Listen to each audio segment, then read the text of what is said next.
সুপ্রিয় দর্শক মণ্ডলী, অনেক দুঃখের একটি সংবাদ নিয়ে আজ আপনাদের সামনে হাজির হয়েছি। সেটি হচ্ছে আজ চাঁদপুর সদর উপজেলার 12 নং চান্দ্রা ইউনিয়নে পানিতে পড়ে মা ছেলের করুণ মৃত্যু হয়েছে। স্বজনদের কাছে আমরা জানতে পেরেছি যে তারা সপরিবারে ঢাকাতে থাকেন। ঈদের ছুটিতে ঈদ উপলক্ষে বাড়িতে এসেছেন।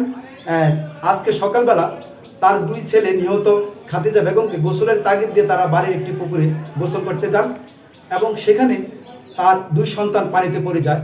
আর এই খবর পেয়ে খাদিজা বেগম সন্তানদের বাঁচাতে এগিয়ে যান। প্রথমে তিনি তার বড় ছেলেকে টান দিয়ে পুকুর পাড়ে উঠিয়ে রাখেন, তারপর ছোট ছেলেকে পানিতে ডুবে যেতে দেখে তিনি নিজেও পানিতে ঝাঁপিয়ে পড়েন।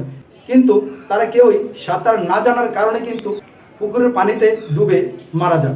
এই ঘটনায় এই স্থানীয় এলাকাবাসীর মাঝে গভীর শোকের ছায়া নেমে আসে।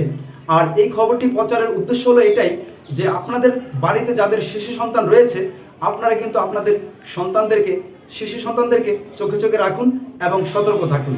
আর আজকে যেই ঘটনাটি ঘটেছে, শুধু এই ঘটনাই নয়, এছাড়াও চাঁদপুর সদর উপজেলার বালিয়া ইউনিয়নে কিন্তু আরেকটি শিশু সন্তান পানিতে পড়ে নিহত হয়েছেন। তো আমি সকলের উদ্দেশ্যে বলবো যে আপনারা সবাই আপনাদের শিশু সন্তানদেরকে চোখে চোখে রাখুন এবং সতর্ক থাকুন। একসাথে লাইমে জাফাজাফি করে সড়কার দুলোকে তলিয়া যান বসছে বড় গাড়িটা উড়িয়ে হারত নিছে সড়কা আনতে গিয়ে হেঁটে হুলা দুলোকে তলিয়া গেছে।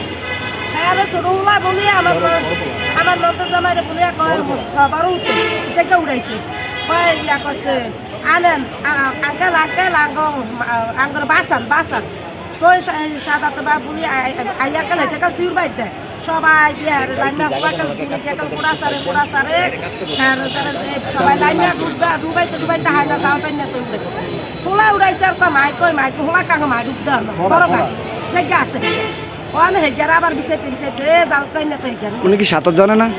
না সাঁতার জানে না। যে বাঁচাইতে গেছে উনি সাঁতার জানে না? সাঁতার জানে না।